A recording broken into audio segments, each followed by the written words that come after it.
जय माता रानी दोस्तों। माँ दुर्गा के 9 रूपों की कथा आज के इस वीडियो में हम आप सभी को सुनाने वाले हैं। दोस्तों, शास्त्रों के अनुसार सुख समृद्धि और अच्छे भविष्य के लिए न केवल नवरात्रि में बल्कि दुर्गा अष्टमी या प्रतिदिन माँ दुर्गा के 9 रूपों की पूजना जरूर करनी चाहिए। ज्यादातर घरों में माँ दुर्गा के किसी न किसी रूप में कुल देवी के रूप में पूजा की जाती है। ऐसे में यदि कोई व्यक्ति माँ दुर्गा के 9 रूपों की कथा नित्य नियमित रूप से सुनता है, उसकी सभी मनोकामनाएं पूर्ण होती हैं। अकाल मृत्यु और अनचाही विपत्तियां हमेशा के लिए समाप्त हो जाती हैं। देवी माँ की कृपा श्रोताओं पर सदा बनी रहती है। तो भक्तगण, आज मैं माँ दुर्गा के 9 रूपों की दुर्लभ और पौराणिक कथा सुनाने जा रही हूँ। तो आप सभी दोस्तों से इन कथा को बड़ी ही श्रद्धा और प्रसन्नचित मन से सुनिएगा। यदि आप इस पवित्र कथा को सुन रहे हैं तो पूरा सुनिएगा। कथा को आधा अधूरा छोड़कर जाने से माँ दुर्गा का अपमान माना जाएगा। प्रिय श्रोताओं, माँ के चरणों का ध्यान करते हुए कथा का रसपान करें। माता दुर्गा के प्रथम रूप माँ शैलपुत्री की कथा। माँ दुर्गा अपने पहले स्वरूप में शैलपुत्री नाम से पूजी जाती हैं। पर्वतराज हिमालय की पुत्री होने के कारण इनका नाम शैल पड़ा। अपने पूर्व जन्म में यह प्रजापति दक्ष की कन्या के रूप में उत्पन्न हुई थी। तब इनका नाम सती था। इनका विवाह भगवान शिव से हुआ था। एक बार प्रजापति दक्ष ने बहुत ही बड़ा विशाल यज्ञ किया, जिसमें उन्होंने समस्त देवताओं को निमंत्रण दिया, अपितु उन्होंने शिव जी को निमंत्रण नहीं दिया। देवी सती ने जब सुना कि उनके पिता एक अत्यंत विशाल यज्ञ का अनुष्ठान कर रहे हैं, तब वहां जाने के लिए उनका मन विचलित हो उठा। अपनी यह इच्छा उन्होंने भगवान शिव को बताई। तब भगवान शिव ने कहा कि हे प्रिय, प्रजापति दक्ष ने किसी कारणवश हमसे रुष्ट हैं।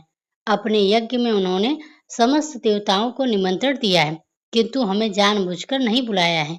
ऐसी स्थिति में तुम्हारा वहां जाना किसी भी प्रकार से अच्छा नहीं होगा। भोलेनाथ के इस उपदेश से सती का मन शांत नहीं हुआ। पिता का यज्ञ देखने और वहां पर जाकर माता और बहनों से मिलने की उनकी व्यग्रता किसी भी प्रकार से कम नहीं हो सकी। माता सती के हठ को देखकर शिवजी कुछ नहीं कर सके और माता सती पिता के घर पहुंच गई। पिता के घर पहुंचकर उन्होंने देखा कि कोई भी उनके आदर और प्रेम से बातचीत नहीं कर रहा। केवल उनकी माता ने ही उन्हें स्नेह से गले लगाया। परिजनों के इस व्यवहार से देवी सती को बहुत दुख हुआ। उन्होंने यह देखा कि वहां भगवान शिव के प्रति तिरस्कार का भाव भरा हुआ है। दक्ष ने उनके प्रति कुछ अपमानजनक शब्द भी कहे। यह सब देखकर माता सती का हृदय ग्लानि और क्रोध से संतप्त हो गया। उन्होंने सोचा कि परमेश्वर भोलेनाथ की बात न मानकर यहाँ आकर मैंने बहुत बड़ी गलती की है। वह अपने पति भगवान शिव के इस अपमान को न सह सके और उन्होंने अपने इस रूप को तत्काल वहीं योग अग्नि द्वारा जलाकर भस्म कर दिया।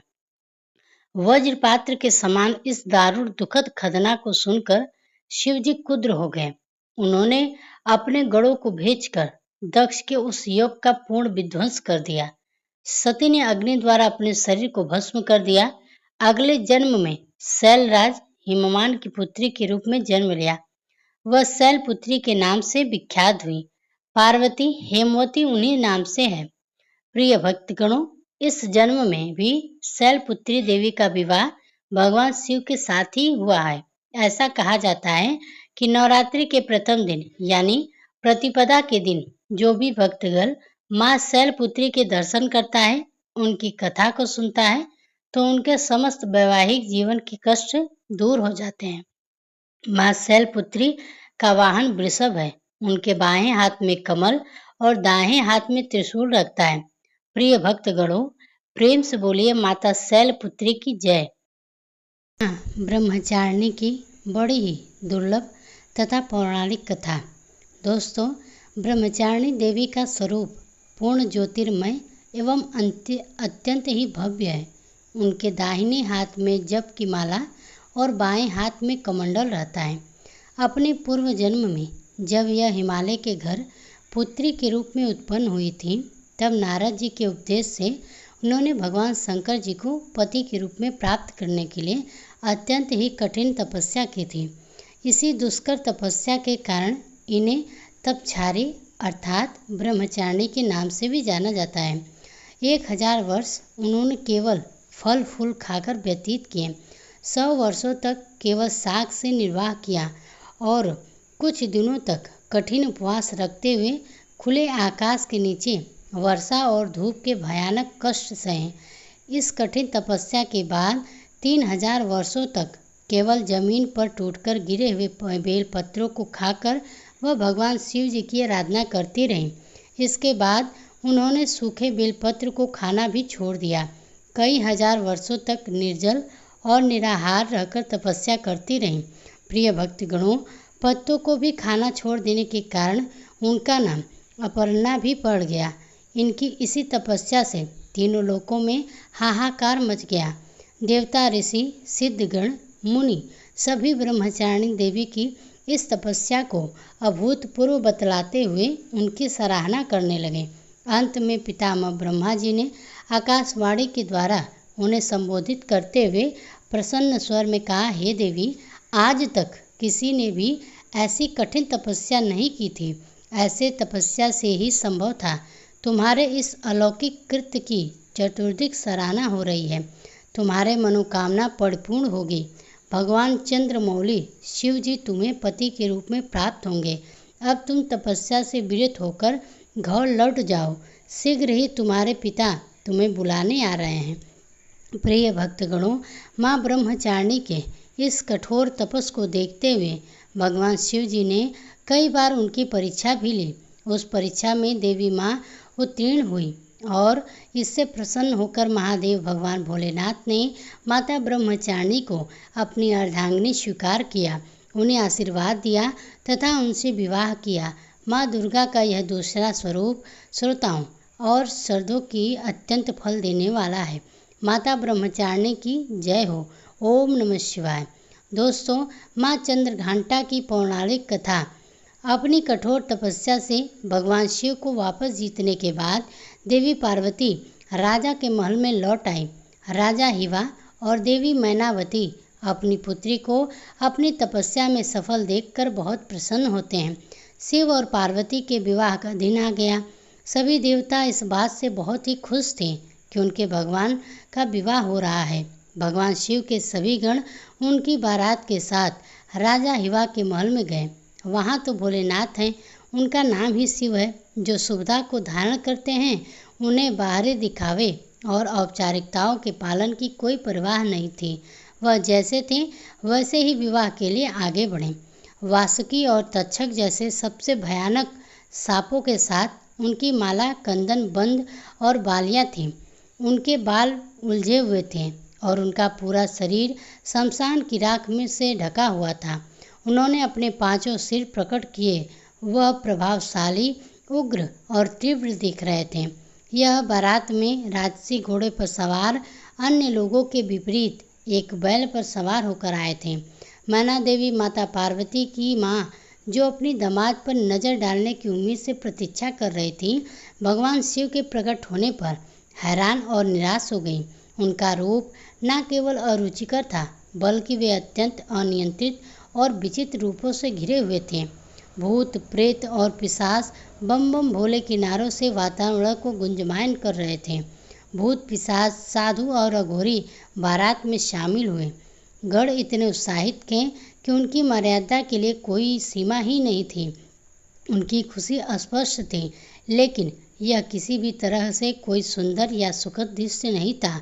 इस तथ्य को पचाने में असमर्थ माता नैना देवी ने सोचा कि उनकी शाही कोमल बेटी अब अपने पति जैसे आतंकिक स्वभाव वाले व्यक्ति के साथ कैसे प्राणियों के बीच रहेगी। मैना देवी अचेत हो गई। देवी पार्वती ने शिव तत्व से गहरा आत्मसात कर लिया था और जैसा कि हमने उनके ब्रह्मचारिणी रूप से देखा, वह सप्त ऋषियों के लिए शैव सिद्धांत की गुरु भी थी। फिर भी अपनी पूरी करुणा के साथ उन्होंने एक माँ के रूप में मैना देवी की दुर्दशा को समझा और वह भोलेनाथ को शांत होने और विवाह के लिए एक सुगत स्वरूप प्रस्तुत करने के लिए मनाने के लिए गई। देवी पार्वती ने स्वयं शिव जी के तीव्र रूप से मेल के लिए क्षण भर के लिए उग्र रूप धारण कर लिया। उनके सब हाथों में विभिन्न शस्त्र थे और उनके मुकुट पर एक घंटी के आकार का चंद्रमा था। देवी के इस रूप को चंद्रघंटा के रूप में पूजा जाता है। माँ के इस रूप ने भगवान शिव के रौद्र रूप को शांत किया और उनके उपद्रवी ग्रहों को वश में किया। चंद्रघंटा के उग्र और तेजस्वी रूप को मानते हुए माँ ने शिव जी के शांत स्वरूप धारण करने का आग्रह किया, जिस पर वह तत्पश्चात सहमत हो गए। उनके अनुरोध पर शिव जी ने अपना भयानक रूप त्याग दिया और भगवान विष्णु को सबसे आकर्षण दूल्हे के रूप में उनका श्रृंगार करने दिया गया। भगवान शिव को इस रूप में चंद्रशेखर या सुदर्शनेश्वर के नाम से भी जाना जाता है। भव्य विवाह के बाद देवी पार्वती एक शालीन नई दुल्हन के रूप में भगवान शिव के साथ गई। भगवान शिव अभी भी ध्यान में डूबे रहते थे और देवी पार्वती हर दिन उनकी गुफा को साफ करती और उनकी सभी जरूरतों का प्रेम से ख्याल रखती थी। धीरे धीरे देवी पार्वती ने कैलाश पर अपना नया घर स्थापित कर लिया। इस बीच तारकासुर बेचैन हो रहा था। अब तो शिव और उनकी शक्ति एकजुट हो गए थे, इसलिए तारकासुर भयभीत था। उनसे नवविवाहित के जीवन में सौंदर्य को बांध करने के लिए एक दुष्ट चमगादड़ राक्षस जटासुर को भेजा गया। जब भगवान शिव घोर तपस्या में लीन थे और माता पार्वती अपने घर के काम काज में व्यस्त थे, जटासुर पूरी चमगादड़ सेना के साथ कैलाश पर्वत पहुंचा। जटासुर और उसकी चमगादड़ सेना ने आकाश को केवल अपने पंखों से ढक लिया था। उन्होंने माता पार्वती के नव सजाए घर को उजाड़ना शुरू कर दिया। अभी भी एक कोची दुल्हन और राक्षसों और असुरों के तरीकों में माँ पार्वती ने शक्तिशाली नंदी की मदद लेने का फैसला किया, लेकिन नंदी जी कहीं नहीं मिले। इसी बीच भगवान शिव के अन्य गणों ने जटासुर और उनकी शक्तिशाली सेना से सुरक्षा करने के लिए उनसे प्रार्थना की, क्योंकि उन्हें बार बार जटासुर के हाथों का हार का सामना करना पड़ रहा था और भगवान शिव अभी भी गहरी तपस्या में लीन थे। तब माता पार्वती स्वयं शिव जी से मिलने गए। उन्होंने शिव जी से स्थिति से बाहर निकालने का मार्गदर्शन करने के लिए विनती की। फिर भी अपने तप से विचलित न होते हुए भगवान शिव ने उन्हें भीतर से सशक्त करने का निर्णय लिया। भगवान शिव ने अपनी साधना में लीन थे। तभी माता पार्वती को जटासुर से स्वतंत्र रूप से लड़ने की प्रेरणा मिली। उन्होंने अकेले जटासुर से युद्ध करने का फैसला किया। वह गुफा से बाहर निकली और उन्होंने देखा कि आकाश में अभी भी अंधेरा था, जो कि चमगादड़ के पंखों से ढका हुआ था। उन्होंने चंद्रदेव से प्रार्थना की कि वह उनके लिए युद्ध के मैदान को रोशन करने के लिए उनके माथे पर विराजमान हों। युद्ध के मैदान में उनकी सहायता करने के लिए हिमालय के भेड़ियों का एक झुंड दौड़ा। देवी पार्वती को जल्द पता चल गया कि जटासुर आकाश में चमगादड़ द्वारा सक्रिय था, इसलिए वह युद्ध के मैदान में एक विशाल घंटा लेकर आए। घंटी इतनी जोर से बजी कि चमगादड़ से आकाश साफ हो गया। जैसे ही भेड़ियों ने एक ने जटासुर पर आक्रमण किया, देवी पार्वती ने जटासुर के सिर पर घंटे से प्रहार किया, जिससे वह एक ही झटके में मर गया। माथे पर चंद्र और हाथ में घंटा लिए देवी के इस रूप को ब्रह्मदेव ने देवी चंद्रघंटा के रूप में महामंत्र किया। प्रिय श्रोताओं, यह कथा इस बात का प्रतीक है कि अपने अंदर की शक्ति को पहचानने के लिए हमें देवी प्रेरणा की आवश्यकता है। जैसे कि भगवान शिव ने माता पार्वती को बताया, चंद्रघंटा के रूप में युद्ध करके पास मौजूद अपार शक्ति का एहसास कराने के लिए घंटे के आकार के अर्धचंद्र से सुशोभित सुनहरे रंग वाली और 10 भुजाओं वाली वह सुनहरे शेर पर सवार है। 8 कोमल हाथों में त्रिशूल, गदा, तीर, धनुष, तलवार, कमल, घंटी और रुद्राक्ष माला तथा कमंडल युक्त पानी का बर्तन है, जबकि उनके एक हाथ में अभय मुद्रा, भय को दूर करने वाली मुद्रा है। उन्होंने नारंगी रंग के वस्त्र पहने हैं और वह शेर या बाघ पर सवार है, जो बहादुरी और ताकत का प्रतीक है। जब माता चंद्रघंटा माता कुष्मांडा की पौराणिक कथा, यह उस समय की बात है जब ब्रह्मांड अंधकार से भरे हुए एक शून्य के समान था, लेकिन फिर दिव्य प्रकाश की एक किरण चारों ओर से फैली और अंधेरा उजाले में परिवर्तित होने लगा। उस प्रकाश की कोई सीमा नहीं थी। सहसा प्रकाश एक दिव्य देवी के रूप में बदल गई। वह कोई और नहीं बल्कि स्वयं देवी माता कुष्मांडा थी। अपने मंद हल्की हंसी के साथ अंड यानी ब्रह्मांड को उत्पन्न करने के कारण इस देवी को कुष्मांडा नाम से संबोधित किया गया। देवी कुष्मांडा की मुस्कान के कारण ब्रह्मांड का जन्म हुआ। उन्होंने ही पृथ्वी, सभी ग्रह, चंद्र, सूर्य, तारे और आकाश गंगा को अस्तित्व में लाया। संसार के जीवन बनाए रखने के लिए सूर्य देवता की आवश्यकता थी, तो माता कुष्मांडा ने अपने आप को सूर्य में समाहित कर दिया। कुष्मांडा की ही समस्त ऊर्जा का स्रोत है। जब वह सूर्य भगवान के मूल में रहती हैं तो देवी का अलौकिक तेज दिन भर को जीवन प्रदान करने की क्षमता देती है। कुष्मांडा देवी के बिना सूर्य शक्तिहीन है। यह देवी की ही शक्ति है।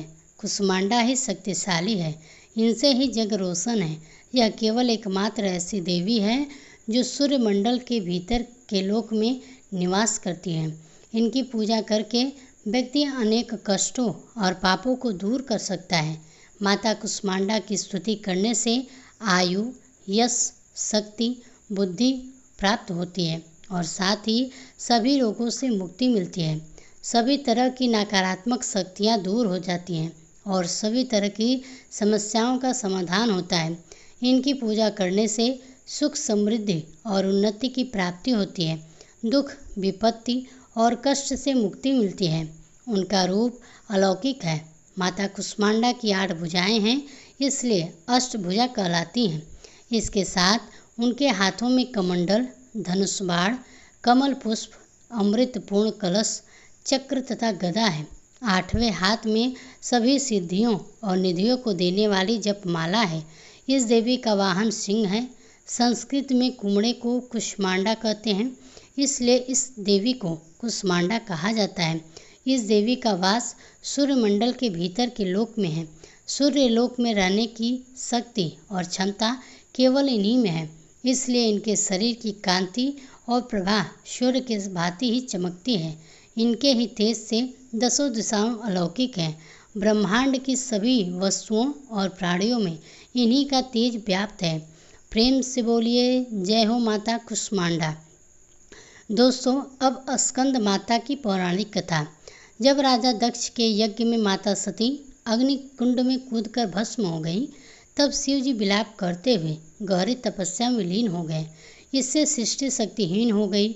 असुरों ने इस मौके का लाभ उठाया और पौराणिक कथाओं में वर्णित है कि एक असुर जिसका नाम तारकासुर था, उसने अपनी कठोर तपस्या से ब्रह्मा जी को प्रसन्न कर अमर होने का वरदान मांगा। तब ब्रह्मा जी ने कहा, हे तारकासुर, इस धरती पर जिसका जन्म हुआ है उसका मरना निश्चित है। कोई भी अमर नहीं हो सकता। तुम कोई और वरदान मांगो। यह सुनकर तारकासुर बहुत दुखी हुआ। कुछ देर सोचने के बाद तारकासुर ने कुटिल मुस्कान के साथ कहा, हे भगवान, मुझे यह वरदान दीजिए कि मेरी मृत्यु भगवान शिव के पुत्र के हाथों हो। ब्रह्मा जी ने कहा, तथास्तु, और अंतर्ध्यान हो गए।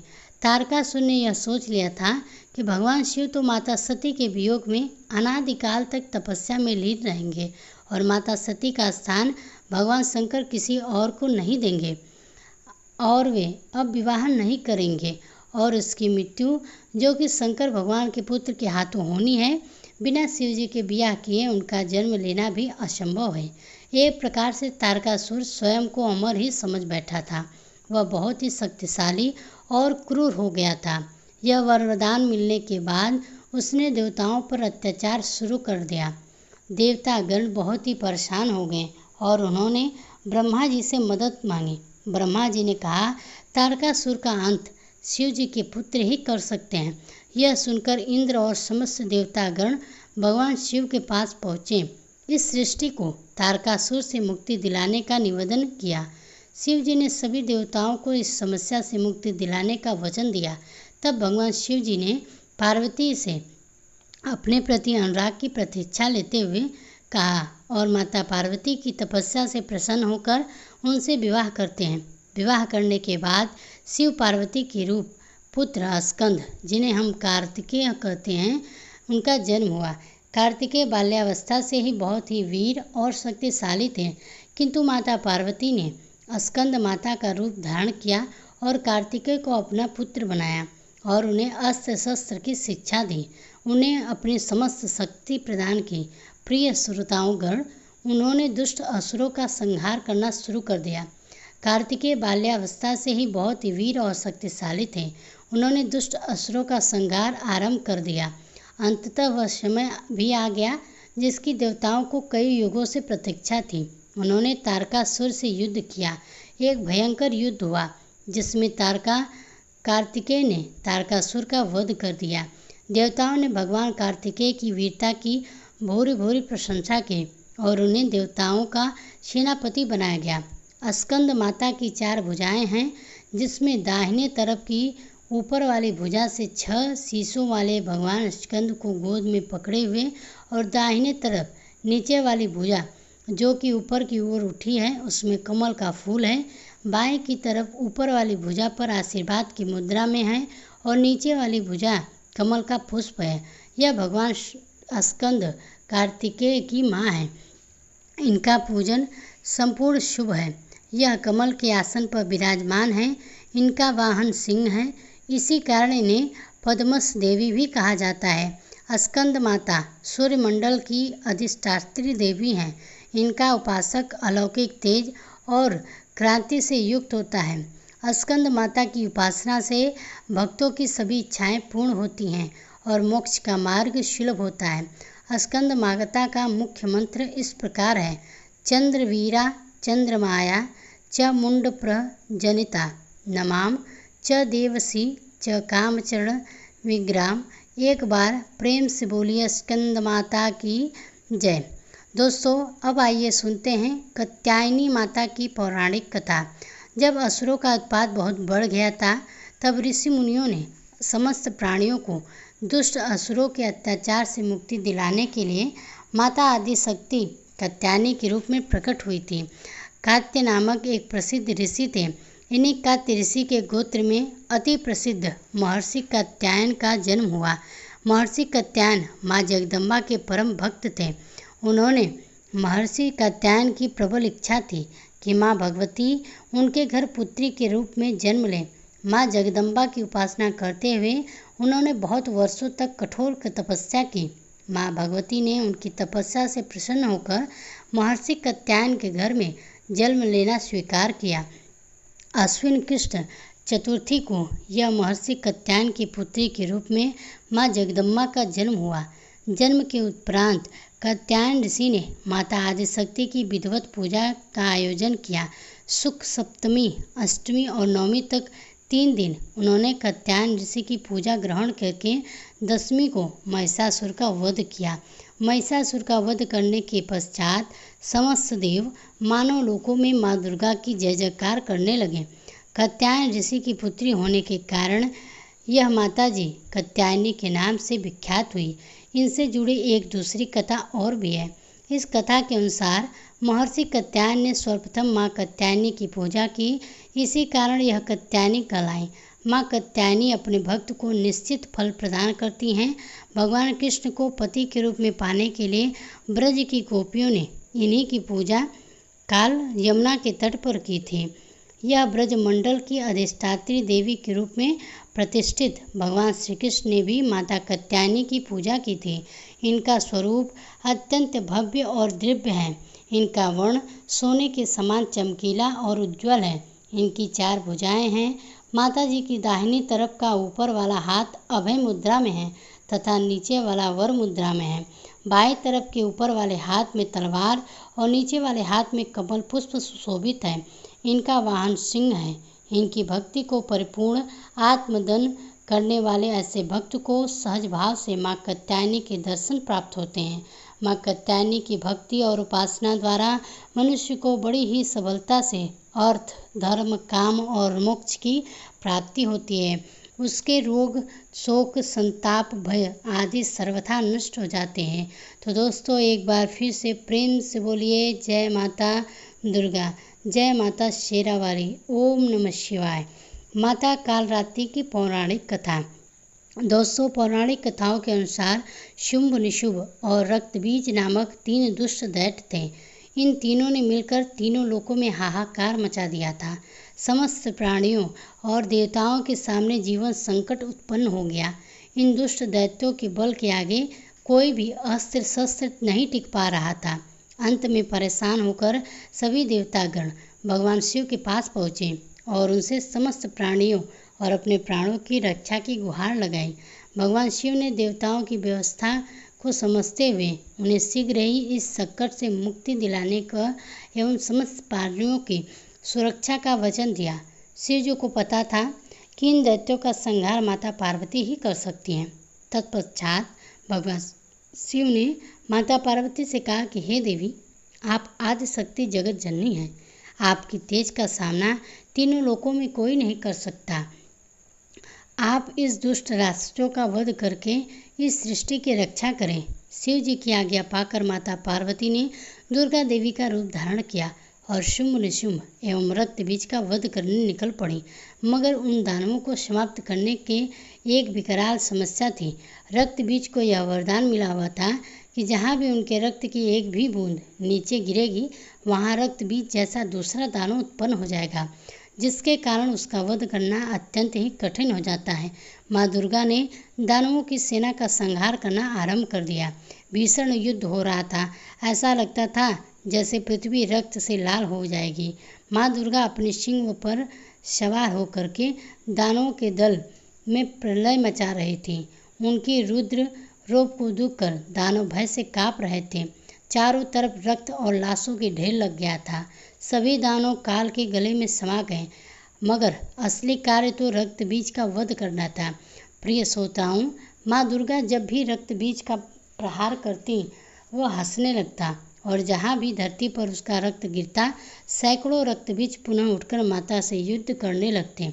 माता समझ गई कि इसका वध करने के लिए इसका रक्त भूमि पर नहीं गिरने देना है।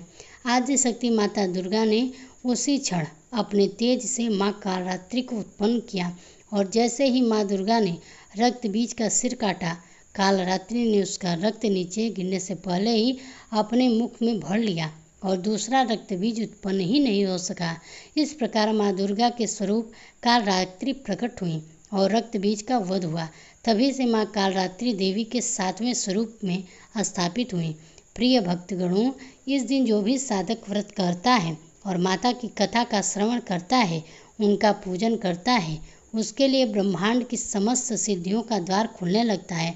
उसके समस्त पापों और विघ्नों का नाश हो जाता है। उसे अभय पूर्ण की प्राप्ति होती है।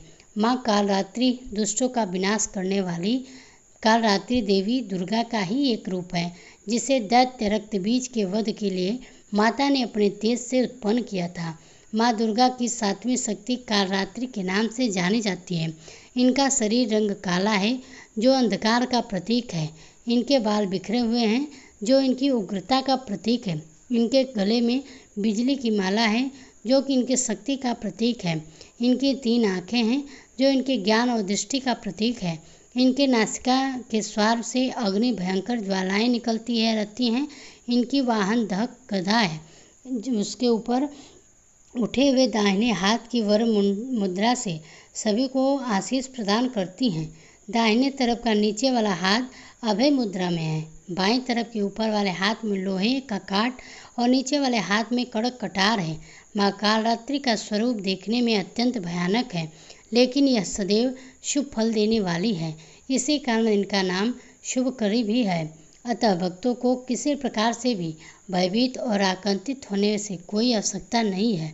यह माता पूर्णतः ममतामयी है। तो बोलिए प्रेम से जय माता काली। ओम नमः शिवाय। प्रिय भक्तगणों, अब आइए सुनते हैं माता काली की दूसरी कथा। ओम नमः शिवाय। जय माता काली। माता गौरी की पौराणिक कथा।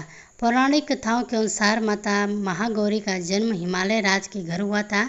कहा जाता है कि भगवान शिव ने अपनी पहली पत्नी देवी सती की मृत्यु के कारण गहरी तपस्या में ध्यान में चले गए थे।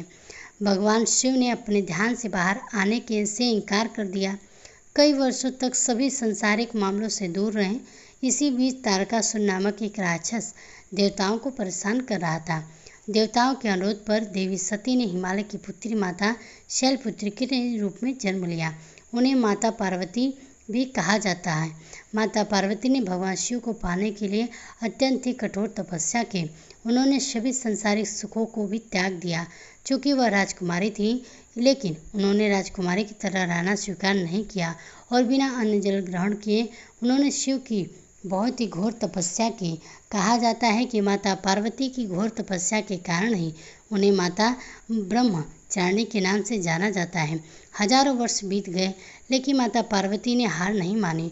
ठंड, बारिश और तूफान से लड़ते हुए उन्होंने कुछ भी खाने या पीने से इनकार कर दिया। इससे उनकी त्वचा काली पड़ गई और उनके शरीर भी धूल, मिट्टी, पत्ते आदि से ढक गया। इस गंभीर तपस्या के कारण माँ पार्वती ने अपनी सारी चमक खो दी और बेहद कमज़ोर हो गई। अंत में लंबे समय के बाद भगवान शिव ने उनकी तपस्या पर ध्यान दिया। उन्होंने उनकी भक्ति की परीक्षा भी ली और यह महसूस किया कि वह वास्तव में सती का ही स्वरूप है। भगवान शिव माता पार्वती से विवाह करने के लिए तैयार हो गए, क्योंकि वह कमज़ोर हो चुकी थी और सभी प्रकार की गंदगी से ढकी हुई थी। भगवान शिव ने उन्हें शुद्ध बनाने का फैसला किया। उन्होंने अपने बालों से बहने वाली गंगा के पवित्र जल से माता पार्वती पर गिरा दिया। इस पवित्र जल से माता पार्वती की शरीर के सारे गंदगी धो डाले और उनकी खोई हुई चमक उन्हें वापस प्राप्त हुई।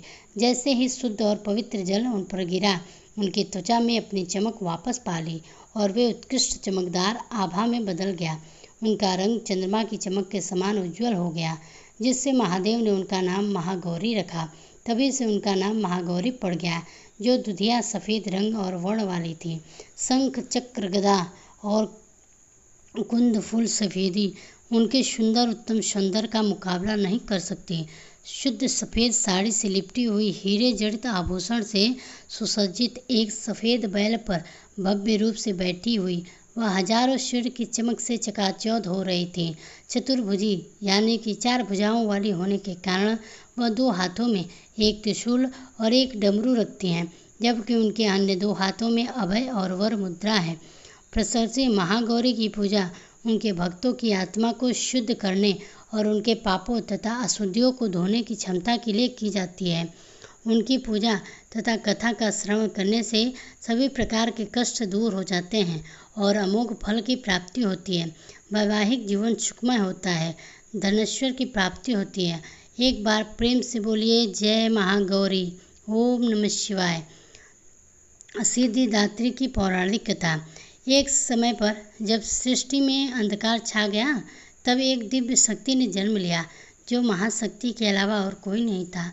देवी शक्ति ने ब्रह्मा, विष्णु और महादेव की त्रिमूर्ति को जन्म दिया और तीनों लोगों को संसार के लिए अपने कर्तव्यों को निभाने के लिए अपनी भूमिका को समझने के लिए सलाह दी। उनके कहे अनुसार त्रिदेव एक महासागर के किनारे पर बैठ गए और कई वर्षों तक तपस्या की। तब माँ देवी ने सिद्धिदात्री के रूप में उन्हें दर्शन दिए और तीनों लोगों को अपनी शक्तियों के रूप में पत्नी दी, ताकि वे लोग उनकी मदद से सृष्टि रचना का कारोबार कर सकें। धीरे धीरे सृष्टि में जब सब कुछ निर्माण हुआ, तब माँ सिद्धिदात्री की कृपा से सृष्टि की रचना, पालन और संहार का कार्य संचालित हुआ।